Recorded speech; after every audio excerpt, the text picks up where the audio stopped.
You're watching Central Illinois on the Record. Welcome back. It wasn't a total surprise when Justice Anthony Kennedy announced he was stepping down from the Supreme Court, but the news rattled Washington. Here to help us break it all down, Dr. Meghan Leonard, an associate professor of political science at Illinois State University.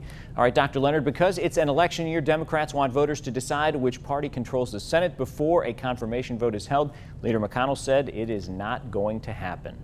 Right, it really doesn't. What happened with the Gorsuch nomination was that McConnell and the Republican changed the rules so that there's no longer a filibuster for the Supreme Court nomination and confirmation process. As a result, the nominee, whomever the president nominates, only needs 50 votes in the Senate, and with 51 Republicans, the Democrats have very little power to stop this. Even if, say, John McCain stays in Arizona, can't get to Washington and vote, the Democrats would still have to flip one Republican vote, which, given the way that Republicans have voted as a bloc consistently, that's going to be really, really difficult to do. They can try everything. Their best bet is to try to mobilize their base to get out, to try to get in contact with senators like Murkowski and Collins to see if they can get them to side with the Democrats. But really, there's very little hope for the Democrats to actually stop this nomination and confirmation process. Democrats are calling Leader McConnell a hypocrite because of what happened in 2016, but this year is different. Right. So the election in 2016 was, of course, a presidential election, and this is just a midterm congressional election. In the end, still, 33 senators were up for re-election in 2016, another 33 this year. That's the Democrats' argument here. What McConnell did in 2016 was really unprecedented, to actually stop the process and say, let's wait for a new president. But to his credit, it worked. It worked for him. And even if this does make him the biggest hypocrite, it really doesn't matter, because he has the power to go through with this nomination or confirmation. And whether you see him as a hypocrite or a hero probably depends on what party you belong to.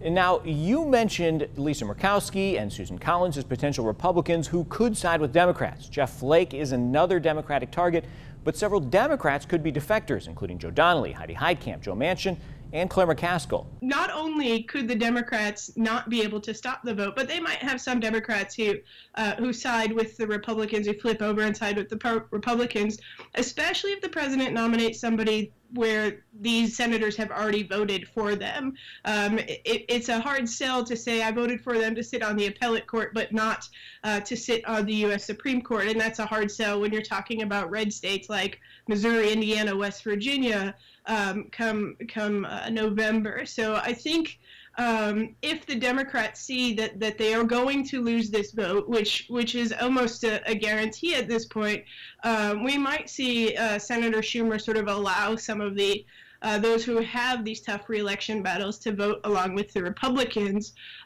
because given the fact that this nominee is almost certain to sit on the court, the Democrats are certainly better off with those candidates winning their re-elections in the fall, even if it means having this nominee sit on the court. Now, there are some questions about whether Democrats can successfully make this nomination about Roe v. Wade, and whether this is an appropriate issue to mobilize the progressive base. Yeah, I think the Democrats would do well to try to mobilize around the issue of abortion.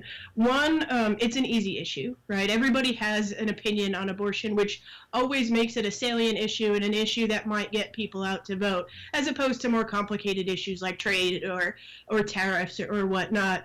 And two, most of the polls say that somewhere between 60 and 70% of the population do not want Roe v. Wade to be overturned. And so, again, it might be a winning issue for the Democrats. And I think they would do best to make this entire thing about overturning Roe v. Wade. It is very likely that if this nominee gets on the court, that will happen. What's very likely to happen is the state will pass a law banning abortion, hoping that it gets to the Supreme Court so they can go ahead and make that decision.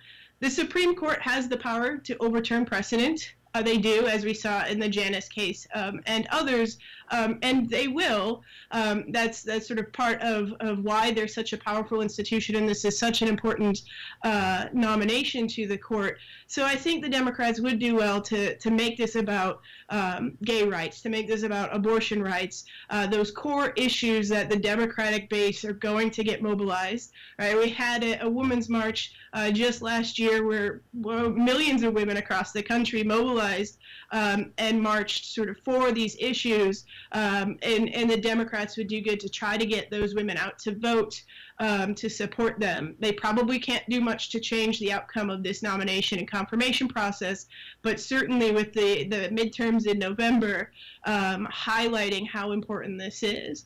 One thing that's always been true is the Republicans have been much better at making the Supreme Court an election issue, and Democrats probably should look to their playbook and do the same. Republicans have always run on nominating judges who would overturn Roe v. Wade, and Democrats maybe need to start running on nominating judges who would do the opposite. Dr. Meghan Leonard is an associate professor of political science at Illinois State University. Thank you very much. After the break, we're joined by State Representative Ryan Spain. You're watching Central Illinois on the Record.